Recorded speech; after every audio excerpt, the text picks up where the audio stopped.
All right, welcome to This Explainer. Today, we're diving into Dr. Joe Dispenza's absolutely fascinating, really paradigm-shifting breakdown of the biological and neurological mechanics behind human connection. I mean, if you are tired of the usual conventional dating advice, Dispenza offers a profound clinical look at the actual science of attraction.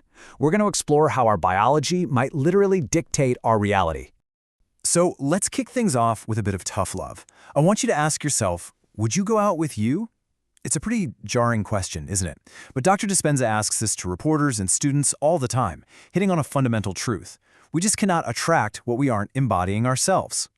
The whole core premise of this explainer is that finding true love isn't really about frantically searching for the right person. It's about fundamentally transforming your own state of being first. Dispenza suggests literally taking out a piece of paper, writing down everything you want in that person, and then becoming it. Sounds simple, right? Well, actually scratch that. As we'll see, it requires a complete rewiring of how your brain and body operate every single day. So here's our agenda for today. We're journeying from the emotional pain of unfulfilling relationships all the way through the clinical neuroscience of brainwaves and cellular biology. We'll hit the ultimate relationship mirror, getting trapped in survival mode, the electromagnetism of love, changing your brainwaves, hardened brain coherence, and finally, becoming what you seek. Okay, part 1. The ultimate relationship mirror, reflecting your internal state. You know how it goes. If you're not at your absolute best, you will inevitably pick someone or something apart. If we show up projecting insecurity or fear or neediness, we end up using the other person just to reaffirm those exact negative emotions. We enter the relationship not to give, but to extract what we feel like we're missing. And honestly, a relationship built on extracting energy rather than sharing it is fundamentally doomed to stay stuck in those exact patterns of lack. Which brings us to part 2. Trapped in survival mode, the biology of the past. Think about the stark contrast between our two primary biological operating systems. When your brain is stressed out, driven by hormones like fear or anger, you're in survival mode. Your body is consuming all its vital energy just fighting or hiding. You become totally obsessed with lack in the material world, and you are literally living in the past. In that state, there is absolutely zero vital energy left to create a new, loving relationship. Now compare that to creation mode. This is where you rest in the present moment, experiencing elevated emotions, and fully embodying wholeness and connection. Moving right along to part 3, the electromagnetism of love, basically the Wi-Fi signal of connection. To really understand this, think of your body as a piece of tech, like a Wi-Fi router. We all broadcast a continuous electromagnetic signature. This happens because your thoughts send an electrical charge outward into the quantum field, and your feelings generate a magnetic charge that draws experiences right back to you. So if you're feeling lack or resentment from past baggage, your magnetic field literally shrinks. It becomes physically, scientifically impossible to draw a loving relationship back to you simply because you don't have the magnetic draw. So we have a literal formula for energetic attraction here. Your thoughts act as the electrical signal sent out, while your feelings are the magnetic draw pulling events back. Now those survival emotions, fear, anger, they completely disrupt the signal. But on the flip side, elevated emotions like love and joy, they create an incredibly powerful 5G level connection. Put simply, there's no way you can consciously desire love with your thoughts while your body is subconsciously acting as a giant magnet for fear and past trauma. Let's dive into part 4, changing your brainwaves, upgrading from dial-up to 5G.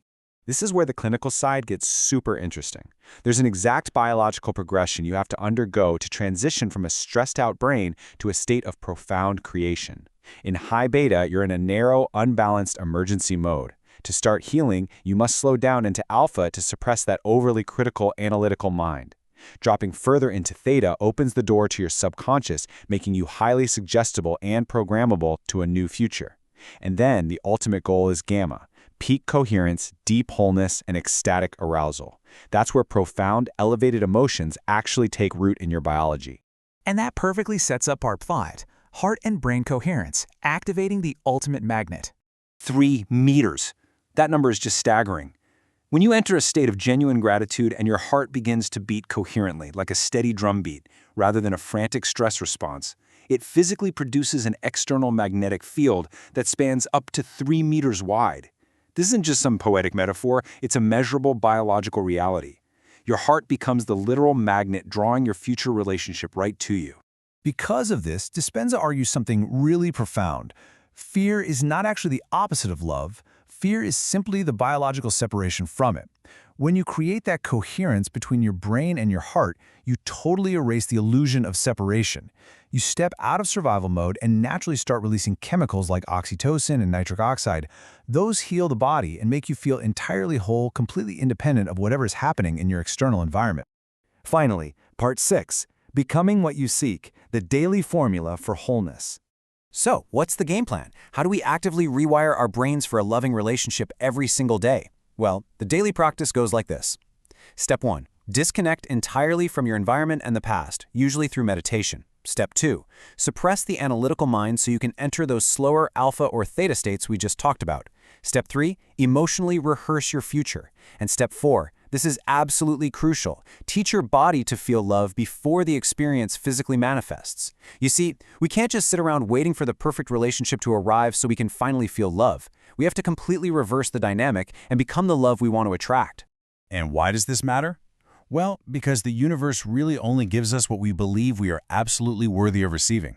When you practice feeling complete all on your own, you naturally drop all those needy, lacking, controlling behaviors. You stop trying to force outcomes. And by letting go of that lack, you automatically magnetize a partner who is a vibrational match to that exact wholeness you've cultivated inside yourself. Dispenza sums this up so perfectly. He points out that when you feel completely whole, you'll magnetize wholeness in your life. The person who fits the mold energetically will be exactly the same as you, and yet complement you.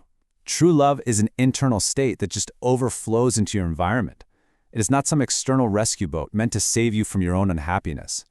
When two whole people come together, there's just incredible constructive interference and growth.